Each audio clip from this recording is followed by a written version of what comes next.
बच्चों, कैसे हो आप सब। आशा करता हूं कि ठीक होंगे। लुसेंट की क्लास निरंतर चल रही है और आज लुसेंट की 20वीं क्लास है।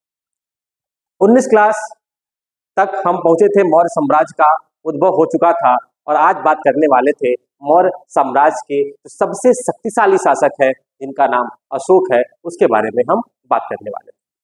यदि हम बात करें मौर्य साम्राज्य के उदय की, तो मौर्य साम्राज्य की स्थापना जो हो रही है 322 ईसा पूर्व में चंद्रगुप्त मौर्य के द्वारा क्या हो रहा है, मौर्य साम्राज्य की स्थापना हो रही है। कैसे हो रही है, तो मगध साम्राज्य पर उस समय नंद वंश का शासन था और उसके अंतिम शासक घनानंद को हराने के बाद चंद्रगुप्त मौर्य क्या करते हैं, मौर्य वंश की क्या करते हैं, स्थापना करते हैं और वो साम्राज्य बनता है। मैंने ये भी बताया था वंश और साम्राज्य में क्या अंतर होता है।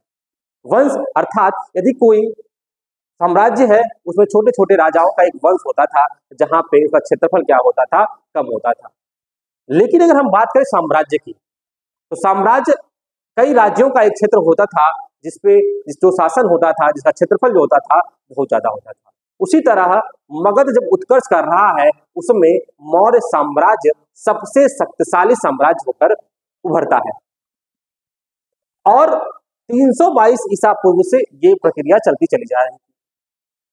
चंद्रगुप्त मौर्य के बाद जो दूसरे शासक आते हैं वो कौन होते हैं, बिंदुसार होते हैं और तीसरे शासक अशोक और चौथे जो है बृहद्रथ, जो अंतिम शासक है मौर्य साम्राज्य के, वो होते हैं। बृहद्रथ के मृत्यु के बाद मतलब मौर्य वंश का पतन होने लगता है और मौर्य वंश के पतन के बाद आप देखेंगे अभी आने वाले क्लास में हम शुंग वंश की बात करेंगे। ठीक है, एक राज्य है, उसका जो विस्तार है काफी बड़ा है, लेकिन जब वो पतन के कगार पर आएगा तो वो संकुचित होता चला जाएगा। जब कोई चीज संकुचित होती है तो उस पर बाहरी लोग क्या करते हैं, उस पर आक्रमण करने की कोशिश करते हैं। उसी तरह मौर्य साम्राज्य का पतन होगा और शुंग वंश की क्या होगी, स्थापना होगी। ठीक है सर। तो चंद्रगुप्त मौर्य 322 ईसा पूर्व में, 298 ईसा पूर्व में कौन बैठते हैं, बिंदुसार बैठते हैं और उनके पुत्र चंद्रगुप्त बिंदुसार के पुत्र अशोक जो है 269 ईसा पूर्व में मगध की राजगद्दी पर बैठते हैं। ठीक है, लेकिन अगर इन तीनों में तुलना की जाए तो इन तीनों में अशोक का जो साम्राज्य है काफी बड़ा साम्राज्य होता है। उनके विजय को बहुत सारे अभिलेखों के माध्यम से प्रदर्शित किया गया है। उनके जो अभिलेख मिले हैं उन्हें पढ़ा गया तो पता चला कि मौर्य साम्राज्य के जो सबसे शक्तिशाली, जो सबसे समृद्ध शासक हैं वो कौन है, अशोक। इसलिए जब मैं क्लास पढ़ा रहा था तो मैंने कहा अलग से हम अशोक की बात अलग से करेंगे। तो आज की क्लास हम अशोक से स्टार्ट करते हैं। बात कर रहे हैं हम अशोक की।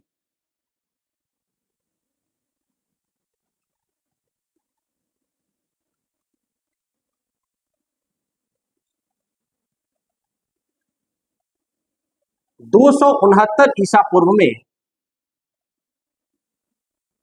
मगध की राजगद्दी पर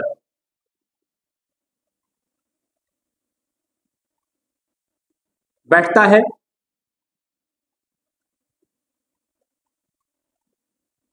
ठीक है, तो 269 ईस्वी में अपने पिता बिंदुसार के बाद मगध की राजगद्दी पर कौन बैठ रहा है, वो बैठ रहे हैं अशोक बैठ रहे हैं और तीसरा जो शासक है मौर्य साम्राज्य का वो कौन कहलाएगा, अवध क्या कहलाएंगे, अशोक कहलाएंगे। राजगद्दी पर बैठने से पहले यह क्या था, अवंती का राज्यपाल था। ठीक है, क्या था, अवंती का राज्यपाल। मगध की गद्दी पर बैठने से पूर्व अशोक क्या था, अवंती का राज्यपाल। अभी हम जीवन परिचय की बात कर रहे हैं अशोक के, तो पूछता है पिता का नाम, तो इनके पिता बिंदुसार, माता सुभद्रांगी सुभद्रांगी, ठीक है। इनकी माता का नाम सुभद्रांगी है। और अशोक के और नामों का भी उल्लेख हमें मिलता है। ये उल्लेख है, ऐसे नहीं है कहीं लिखा हुआ मिल गया, कहीं अभिलेख है, उसमें इनके नामों का अलग अलग क्या मिलता है, उल्लेख मिलता है। तो अशोक के अन्य नाम क्या है?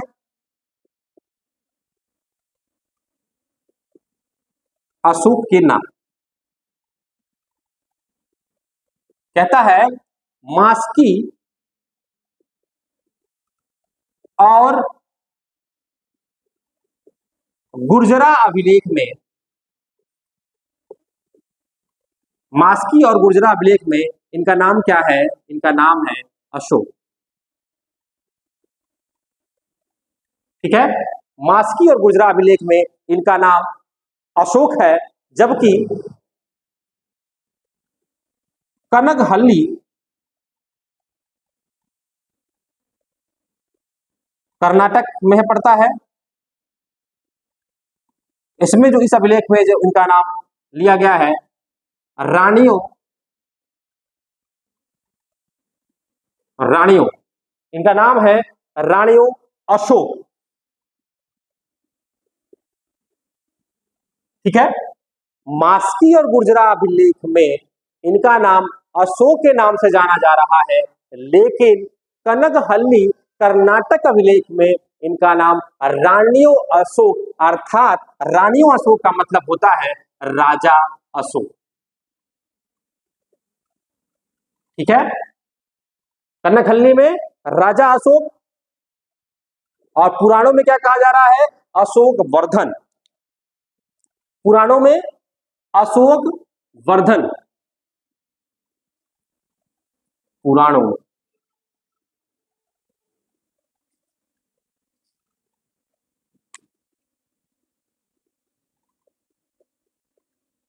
पुराणों में क्या नाम है इनका? अशोक वर्धन,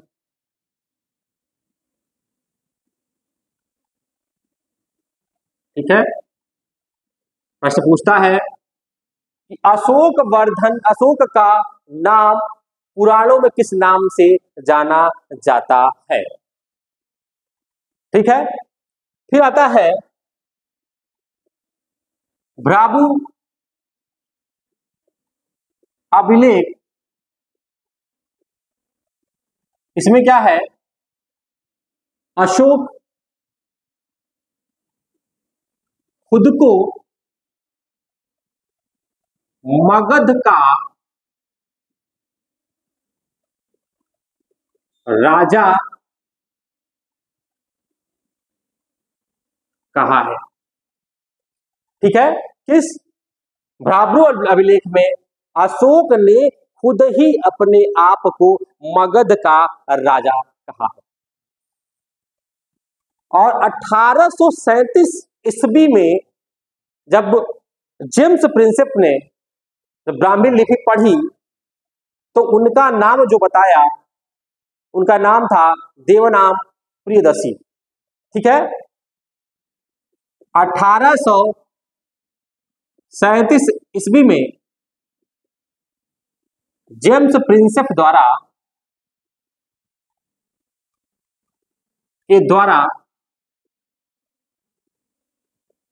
जब ब्राह्मी लिपि के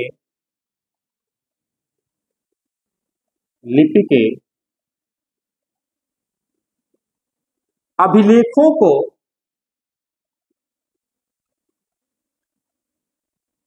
पढ़ा जाता है तो नाम क्या है? देवानाम, देवानाम, देवानाम प्रियदर्शी। तो जब प्रिंसेप ने जब अभिलेखों को 1837 ईस्वी में पढ़ा तो वहां से ज्ञात होता है कि जो अशोक का नाम है वो क्या है? देवानाम, देवानाम प्रियदर्शी, जूनागढ़ अभिलेख में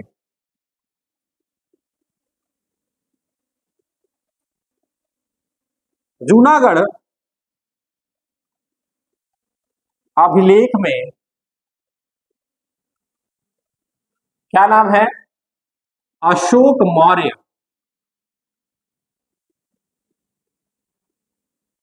अशोक मौर्य, ठीक है। तो कुछ महत्वपूर्ण अभिलेख हैं जिसमें अशोक के नाम का उल्लेख अलग अलग है, जिसमें पुराणों में क्या नाम दिया गया है इनको? अशोक वर्धन के नाम से जाना जाता है। मास्की और गुर्जरा अभिलेख में इन्हें अशोक के नाम से जाना जाता है। कनकहल्ली अभिलेख में इन्हें रानियों अशोक अर्थात राजा अशोक माना जाता है, ठीक है। 1837 में जेम्स प्रिंसेप के द्वारा जो उल्लेख मिलता है, जो ब्राह्मी लिपि में अभिलेख पढ़े जाते हैं, उसमें उनका नाम देवानाम प्रियदसी के नाम से जाना जाता है। अगर हम बात करें भ्राभु अभिलेख की, तो भ्राभु अभिलेख में अशोक को अशोक वर्धन के नाम से जाना जाता है। नहीं, भ्राभु अभिलेख में अशोक ने खुद को क्या कहा है? मगध का राजा कहा गया। समझ में आ रहा है? और जूनागढ़ अभिलेख में अशोक को अशोक मौर्य के नाम से जाना जाता है। यहां तक चीजें क्लियर हो रही है या नहीं? प्रश्न किसी प्रकार से पूछ सकता है कि भ्राभु अभिलेख में अशोक को किस नाम से जाना जाता था, पुराणों में अशोक को किस नाम से जाना गया? समझ रहे हैं? जूनागढ़ अभिलेख में क्या जाना गया, मास्की और गुर्जरा अभिलेख में क्या जाना गया, उनके नामों किस प्रकार से जाना गया। तो ये चीजें थी अशोक की जीवनी से रिलेटेड, अशोक के जीवन परिचय से रिलेटेड, मतलब अशोक के इंट्रोडक्शन से रिलेटेड है। पिता बिंदुसार, माता सुभद्रांगी। 269 ईसा पूर्व में क्या होते हैं, ये मगध की राजगद्दी पर बैठते हैं, और इसके पहले क्या थे, अवंती के राज्यपाल थे। ठीक है सर। अब हम बात करते हैं इनके धार्मिक, अशोक के धार्मिक जीवन की।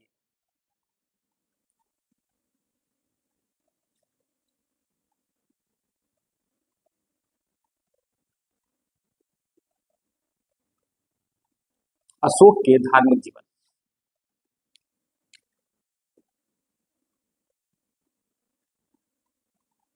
अशोक का धार्मिक जीवन, अशोक का धार्मिक जीवन।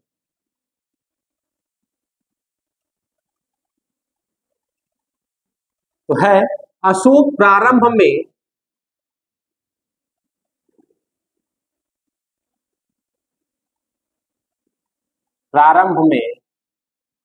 क्या था, ब्राह्मण धर्म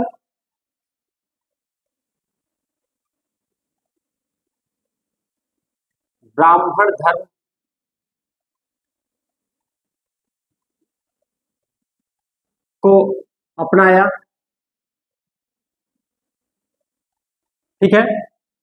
देख लीजिए, एक ऐसा व्यक्तित्व जो सभी धर्मों की बात कर रहा है और सभी धर्मों को समान रूप से देखता है, सभी धर्मों के उत्थान की बात करता है। जब अशोक पढ़ रहे हैं, मैं कह रहा हूं प्रारंभिक समय में अशोक क्या था, ब्राह्मण धर्म को अपनाया था। लेकिन कल्हड़ की राज तरंगिणी में जो स्रोत है, उससे ज्ञात होता है कि अशोक क्या है, शैव धर्म का अनुयायी था। तो क्या है, दूसरा क्या कहा जाता है धार्मिक जीवन में, कल्हड़ की राज तरंगिणी, कल्लर की राज तरंगिणी में क्या कहा गया है कि अशोक जो है वो क्या है, शैव धर्म से रिलेटेड। इसका है, शैव धर्म का जो है अनुयायी है, या शैव धर्म का क्या है, उपासक है। ठीक है। लेकिन ऐसा भी माना जाता है कि अशोक के शासनकाल में बौद्ध साम्राज्य भी क्या हो रहा है, बहुत तेजी से विस्तार हो रहा है, बौद्ध साम्राज्य का प्रचार भी किया जा रहा है। तो बौद्ध धर्म अपनाता है कैसे, तो एक व्यक्ति है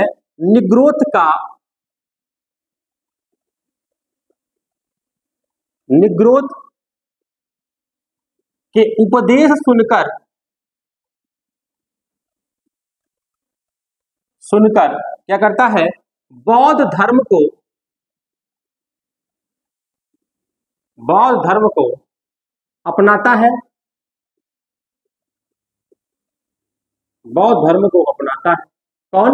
अशोक। पहला क्या, प्रारंभिक समय में ब्राह्मण धर्म का, राजतरंगिणी कल्हड़ की राजतरंगिणी में लिखा है कि ये सौ धर्म का उपासक है। लेकिन निग्रथ एक बौद्ध भिक्षु है जिनके उपदेश सुनने के बाद अशोक क्या करता है, बौद्ध धर्म को अपना लेता है और क्या करता है, बौद्ध धर्म की दीक्षा लेता है। बौद्ध धर्म की दीक्षा किससे लेता है? उपगुप्त से लेता है। कौन है? एक बौद्ध भिक्षु।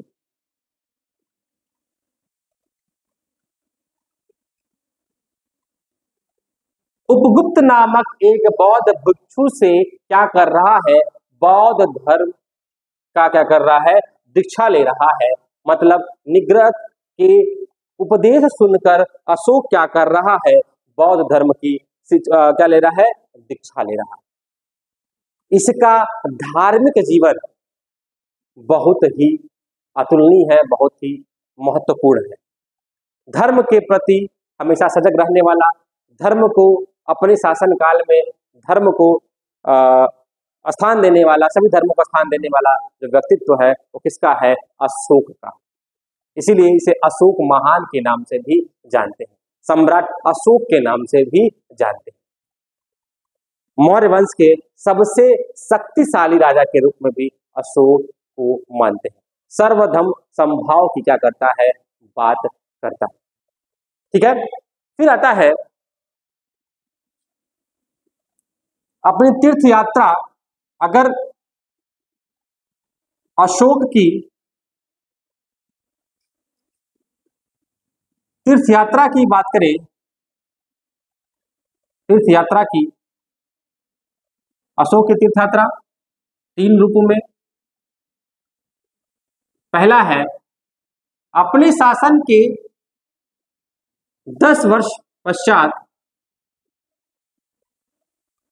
क्या करता है, बोध गया की यात्रा करता है। ठीक है, बोध गया वही जहां पे क्या हुआ था, भगवान बुद्ध को ज्ञान की प्राप्ति हुई थी। तो अपने शासन काल के 10वें वर्ष में वो क्या करता है, बोध गया की यात्रा करता है। 12वें वर्ष में निगाली सागर,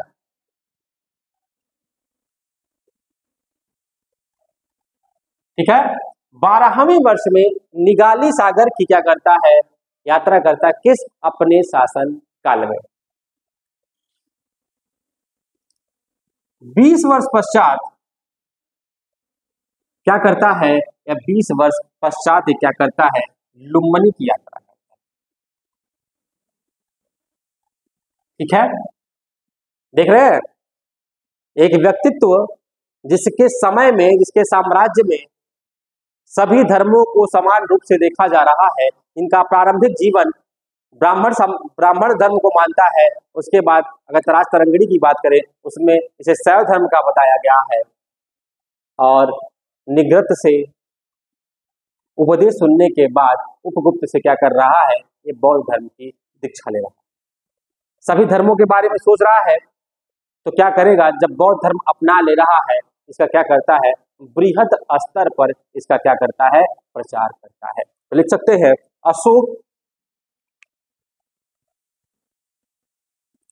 अशोक ने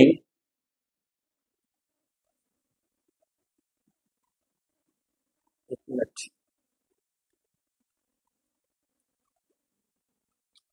अशोक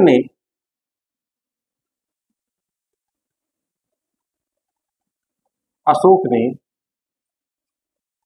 बृहद स्तर पर स्तर पर बौद्ध धर्म का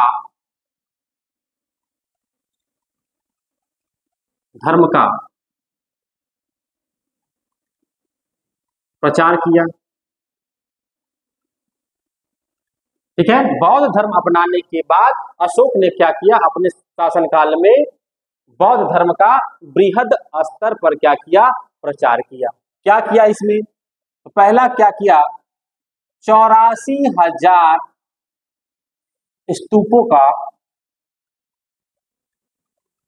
निर्माण कराया।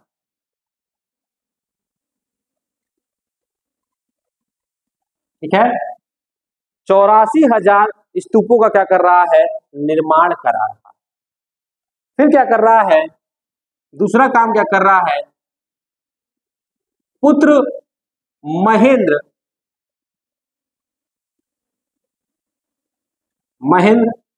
व पुत्री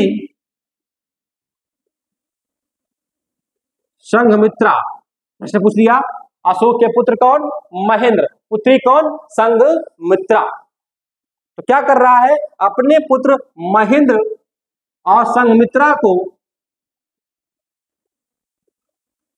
बौद्ध धर्म के प्रचार हेतु कहां भेज रहा है, श्रीलंका भेजता है।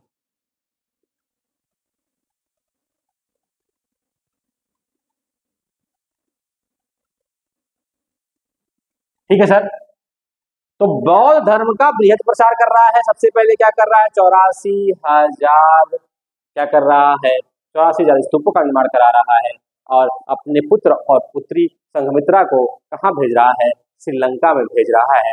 किसका, बौद्ध धर्म का प्रचार करने के।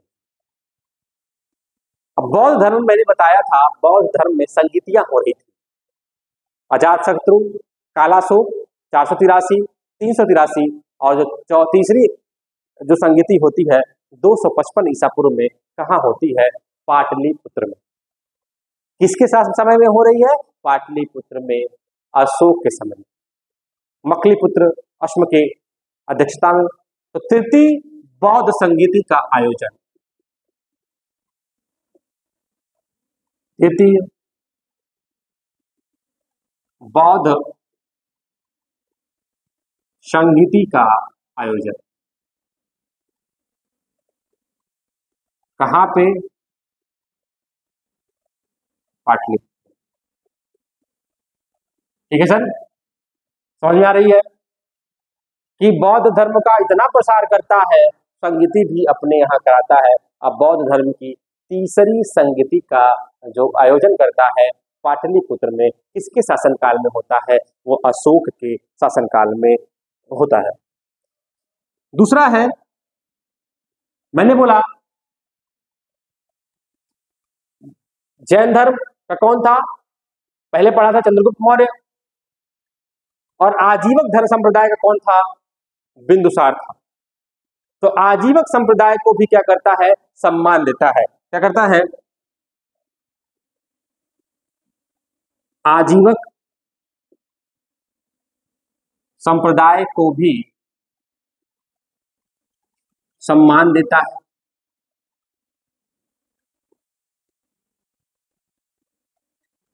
फिर क्या करता है, इसके सम्मान में क्या करता है, बराबर की पहाड़ियों में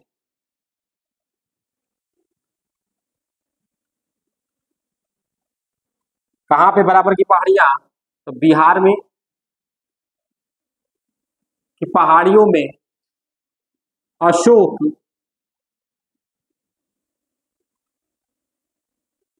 चार गुफाओं का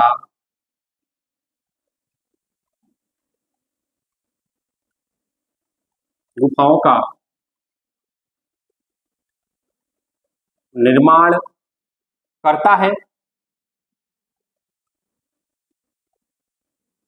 ठीक है, चार जो है गुफाओं का निर्माण करता है।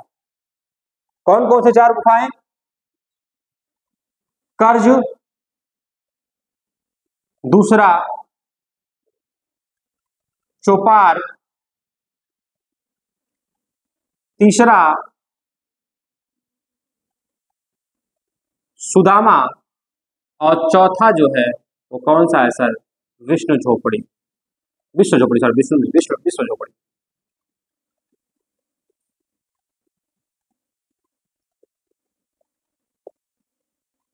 ठीक है, सभी धर्मों का सम्मान, बौद्ध धर्म का बृहद स्तर पर सम्मान करता है, उसके बाद क्या करता है?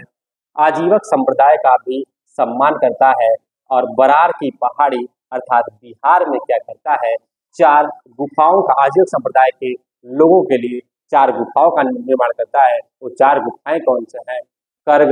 कर्ज, चोपार, सुदामा और विश्व झोपड़ी के नाम से इन गुफाओं को जाना जाता है। ठीक है, तो ये तो धर्मों की बात कही जाए। क्या करता है फिर? धम्म की नीति को अपनाता है। क्या करता है अशोक?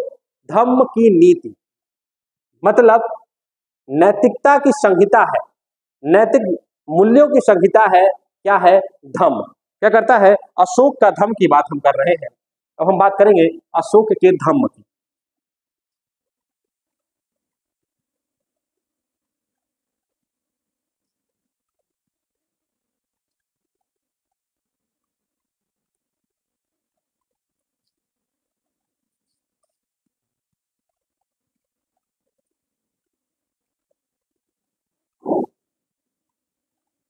अशोक के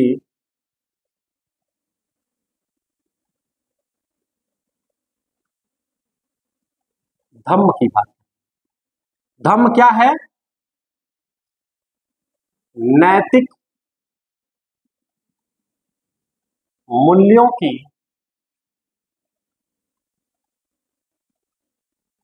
संहिता है। जो धम्म है वो क्या है? अशोक के नैतिक मूल्यों की क्या है? संहिता है। और इसका जो वर्णन है अशोक के 11वें शिलालेख में। ठीक है, फिर क्या करता है? 261 ईसा पूर्व में कलिंग पर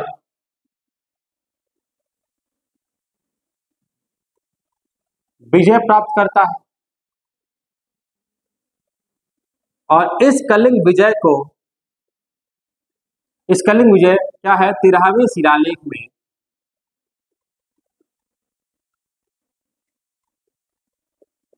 वर्णित है। ठीक है, 13वें शिलालेख में क्या हो रहा है? अशोक के कलिंग विजय के बारे में बात कर रहे हैं। कब कर रहा है? 261 ईसा पूर्व में कलिंग पर विजय प्राप्त है। तो 13वें, और धम्म 11वें शिलालेख में। धम्म का मतलब है नैतिक मूल्यों की संहिता। कहने का तात्पर्य कुल मिला जुलाकर ये है, अशोक के समय में जो धार्मिक जीवन की बात करें अशोक के, तो बहुत ही सराहनीय है, बहुत ही महत्वपूर्ण है। सर्वधर्म समभाव की बात कर रहा है, धर्म को अग्रणी कर रहा है, धर्म की विशेषताओं के आधार पर उसका क्या कर रहा है? प्रचार प्रसार कर रहा है। जिसमें अगर सबसे ज्यादा बात हम करें तो सबसे ज्यादा अशोक की जो चीजें हैं वो बौद्ध धर्म के लिए है। ठीक है, अब बात करें अशोक के धर्म परिवर्तन की। धर्म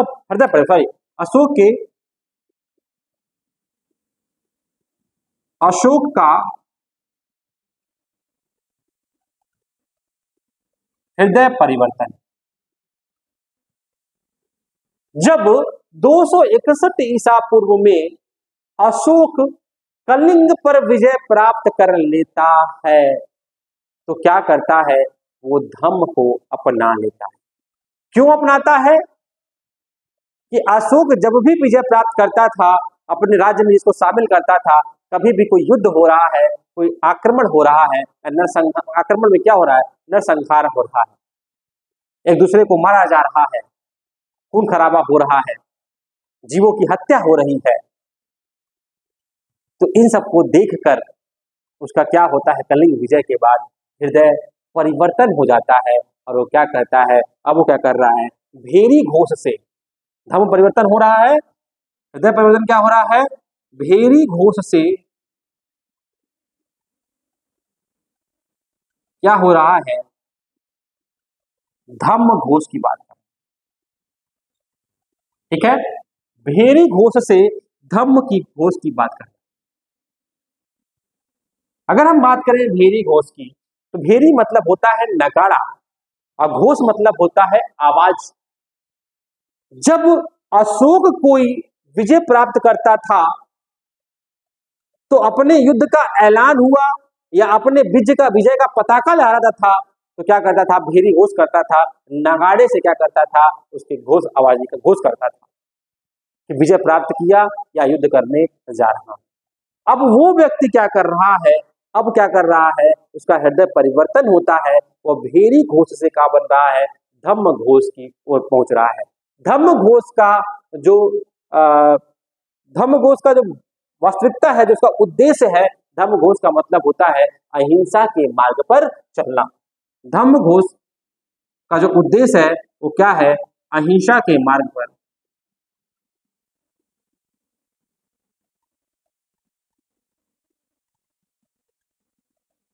चलना, ठीक है। अहिंसा के मार्ग पर चलने के लिए वो क्या करता है, वो क्या करता है, भेरी घोष से धम्म घोष में परिवर्तित हो जाता है। कब परिवर्तित होता है, कलिंग विजय के। तो प्रश्न पूछेगा कि अशोक का हृदय परिवर्तन कब होता है, तो अशोक का हृदय परिवर्तन 261 ईसा पूर्व के बाद, अर्थात कलिंग विजय के बाद अशोक भेरी घोष से क्या हो रहा है, धम्म घोष की तरफ जा रहा है। भेरी घोष अर्थात जब वो आक्रांत रहता है, जब अपने शासन का प्रयोग करके या अपना प्रभाव का प्रयोग करके, अपने बल का प्रयोग करके जब किसी चीज को जीतता था, उसमें क्या होता था, जीवों की हत्या होती थी, उसमें क्या होता था, उसमें मार काट होता था। अब इससे उब जाता है और व्यक्ति क्या करता है, धम्म की नीति अपनाता है, नैतिकता की नीति अपनाता है, अर्थात धम्म घोष की तरफ बढ़ता है। इसका मतलब होता है अहिंसा को। तो हृदय परिवर्तन वाली जो घटना है अशोक की, वो भी बहुत महत्वपूर्ण है इस मौर्य साम्राज्य। तो मौर्य साम्राज्य अगर बात करेंगे तो मगध का सबसे बड़ा साम्राज्य, जिसमें हम कहे थे 3 से 4 क्लासेस हो सकती हैं। और अशोक का वर्णन जो है कई सारे शिलालेखों में है, और इन शिलालेखों की जो लिपि पर देखी गई है वो कैसी है, खरोष्टी है, ब्राह्मी है, अरमाइक है और ग्रीक है। ग्रीक और आरमाइक जो है वो अफगानिस्तान से शिलालेखों में लिखा गया है। जो अफगानिस्तान में जो शिलालेख मिले हैं उससे मिलता है ग्रीक और आरमाइक भाषा के लिपि का जो हमें ज्ञान प्राप्त होता है, हमें शोध प्राप्त होता है, वो कहाँ से, अफगानिस्तान से प्राप्त होता है। जो खरोष्टी लिपि है उसका जो हमको लिपि के बारे में प्राप्त होता है वो कहाँ से प्राप्त होता है, वो पश्चिमी पाकिस्तान से, उत्तर पश्चिमी पाकिस्तान से। जबकि ब्राह्मी लिपि का जो हमें पता चलता है वो किससे है, वो भारत में जो हमें शिलालेख मिलेंगे उससे। तो इस तरह से देखा जाए अशोक के समय में शिलालेखों, अभिलेखों, स्तंभ लेखों और गुहा लेखों का क्या है, प्रचलन। उसके शासनकाल में 14 शिलालेखों का वर्णन, 14 शिलालेख, 7 स्तंभ लेखों का भी वर्णन। तो स्तंभ लेख, शिलालेख और गुहा लेख के माध्यम से अशोक के शासन के बारे में हमें ज्ञान प्राप्त होता है। इसमें कुछ महत्वपूर्ण शिलालेखों के बारे में जानते हैं। तो जो पहला शिलालेख है उसमें अशोक क्या करता है, पशु बलि की निंदा करता है, ठीक है। 7वें और 8वें शिलालेख में वो तीर्थ यात्रा का वर्णन करता है। 7वें और 8वें शिलालेख में अपने द्वारा किए गए जो तीर्थ यात्रा कर रहा है उसका वर्णन जो हमको मिलेगा इसके 7वें और 8वें शिलालेख में मिलता है। 11वें शिलालेख में हमें अशोक के धम्म की नीति मिलती है। 13वें शिलालेख में अशोक के कलिंग विजय के बारे में हमें ज्ञान प्राप्त होता है, जबकि 14वें शिलालेख में अशोक जनता से बोलता है कि क्या करो, अहिंसा के मार्ग पर चलो, अहिंसा के मार्ग पर चलो की बात करता है। तो 13-14 शिलालेख की बात कर रहा है, अशोक के शिलालेख है जिनमें अशोक के बारे में इनका वर्णन दिया गया। इन 14 शिलालेख का एक ग्राफ आपके लुसेंट में दिया गया है। जो महत्वपूर्ण शिलालेख है मैंने उसके बारे में थोड़ा बहुत आपको बताया। एक बार जब लुसेंट पढ़ेंगे इन शिलालेखों के बारे में भी आप जान जाएंगे। इसके बाद मैंने बताया 4 लिपि, कौन सी? ग्रीक, आर्माइक, खरोष्टी और ब्राह्मी लिपि। जो ग्रीक और आर्माइक लिपि का जो वर्णन है वो हमें कहाँ मिलता है? अफगानिस्तान में जो शिलालेख मिलता है वहां से मिलता है, जबकि खरोष्टी लिपि का कहाँ मिलता है? उत्तर पश्चिम पाकिस्तान से। जबकि भारत में जो हमको अभिलेख मिलते हैं उसमें क्या मिलता है? हमें ब्राह्मी लिपि का ज्ञान मिलता है। तो अशोक के जो शिलालेख या स्तंभ लेख या गुहा लेख है, इन 4 भाषाओं में उनका वर्णन हमें मिलेगा। ठीक है, तो अभी तक हम जान रहे थे अशोक के बारे में। सबसे प्रभुत्व शासनकाल किसका है? अशोक। अशोक के बाद हम बात करेंगे जब बृहद्रथ की, तो बृहद्रथ अशोक के बाद आते हैं, लेकिन इनका शासनकाल बहुत छोटा होता है, अर्थात ये जो कामयाब नहीं होते हैं और ये क्या करते हैं? मौर्य साम्राज्य को पतन के कगार पर लेके जाते हैं। जब किसी राज्य में पतन होता है तो उसमें क्या दिखता है? उस राजा की निरंकुशता हमें देखने को मिलती है। यदि कोई निरंकुश शासक किसी राज्य पे बैठ जाए तो राज्य क्या हो जाएगा? पतन के कगार पर चला जाएगा। ठीक है, तो अशोक के शासनकाल से रिलेटेड जो प्रश्न है इस प्रकार से बन सकते हैं। पहला प्रश्न बन सकता है कि अशोक कब राजगद्दी पर बैठा? तो अशोक राजगद्दी पर बैठता है 269 ईसा पूर्व। अशोक के पिता का नाम क्या है? रिवाइज करेंगे साथ साथ। अशोक के पिता का नाम क्या है? तो अशोक के पिता का नाम क्या है? बिंदुसार है। बिंबिसार नहीं, बिंदुसार। उनकी माता का नाम क्या है? सुभद्रा। अशोक के अभिलेखों में अशोक के अन्य अन्य नामों का भी उल्लेख किया गया है, जैसे मास्की और गुर्जरा अभिलेख में इनका नाम बताया गया है अशोक। ठीक है, कर्नाटक से एक अभिलेख मिल रहा है, उस अभिलेख में इनका नाम रान्यो राजा अर्थात कनकहल्ली कर्नाटक से जो अभिलेख मिला है उसमें क्या है? रान्यो राजा अर्थात क्या है? राजा की उपाधि मिल रही है अशोक को। राज्य का क्या है? राजा है, राज्य का राजा है। जूनागढ़ अभिलेख मिलता है, उसमें कुछ और नाम रहेगा। जूनागढ़ में अशोक मौर्य कहा जा रहा है। प्रिंसेप जब खोज करते हैं 1837 में ब्राह्मी लिपि पढ़ते हैं तो क्या उनको मिलता है? देवा नाम त्रिदशी के नाम से जाना आता है। पुराणों में अशोक वर्धन के नाम से जाना जाता है। समझ में आ रहा है? भाब्रू अभिलेख में अशोक खुद अपने आप को मगध का राजा बताते हैं। तो इस तरह से प्रश्न आएंगे। कब धम्म की नीति अपनाता है? कलिंग विजय के बाद अपनाता है। समझ में आ रहा है? कलिंग विजय कब हुआ? 261 ईसा पूर्व में।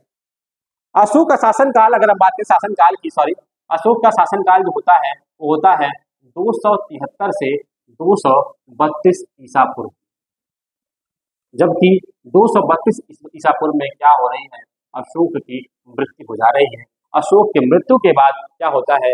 बृहद्रथ राजगद्दी पर बैठता है, जबकि वो क्या है? एक निरंकुश शासक। अशोक के कितने स्तंभ लेख है? अशोक के द्वारा जो स्तंभ लेख उनके वर्णन किया गया अशोक के स्तंभ लेखों की तो 14 है। शिलालेख की 14 है, जो स्तंभ लेख है वो क्या है? 7 है। तो कोशिश करेंगे एक क्लास टाइम मिलेगा 15-20 मिनट का, सभी अभिलेखों के बारे में हम चर्चा कर लेंगे। कल की जो क्लास होगी हम मौर्य साम्राज्य के धार्मिक, राजनैतिक और आर्थिक प्रशासन की बात करेंगे। जो मौर्य साम्राज्य का प्रशासन है, जो अधिकारी हैं, उनकी बात करेंगे। कैसे प्रशासन चलता था मौर्य साम्राज्य, क्योंकि एग्जामिनेशन पॉइंट ऑफ व्यू से जो मौर्य साम्राज्य है बहुत ही महत्वपूर्ण है। अगर प्राचीन इतिहास में सब पार्ट अगर मान लीजिए कुछ छोड़ना हो छोड़ जा सकते हैं, लेकिन मौर्य साम्राज्य को नहीं छोड़ सकते, क्योंकि मौर्य साम्राज्य से जरूर एक दो क्वेश्चन हर एग्जामों में पूछ लेता है। तो कल की जो क्लास होगी मौर्य साम्राज्य के प्रशासन की क्लास, इसमें हम बात करेंगे आर्थिक, सांस्कृतिक, धार्मिक, सब कुछ बात करेंगे। ठीक है, तो इसी तरह आप लोग अपना प्यार बनाए रखिए ताकि हम निरंतर अपनी क्लास को चला सकें, निरंतर आप तक पहुंच सकें। कैसा लग रहा है वीडियो, फीडबैक में जरूर बताएं आप कमेंट बॉक्स में। और अच्छा लग रहा हो और इसको जरूरत है किसी बच्चे को, तो आप क्या करिए, शेयर भी कर सकते हैं। और अच्छा लगे तो क्या करें, सब्सक्राइब भी कर दें, ताकि हमको क्या बने, मनोबल मिल सके। तो कल जो क्लास करेंगे प्रशासनिक, मौर्य साम्राज्य के प्रशासनिक की बात, प्रशासन की बात करेंगे। तब तक के लिए धन्यवाद।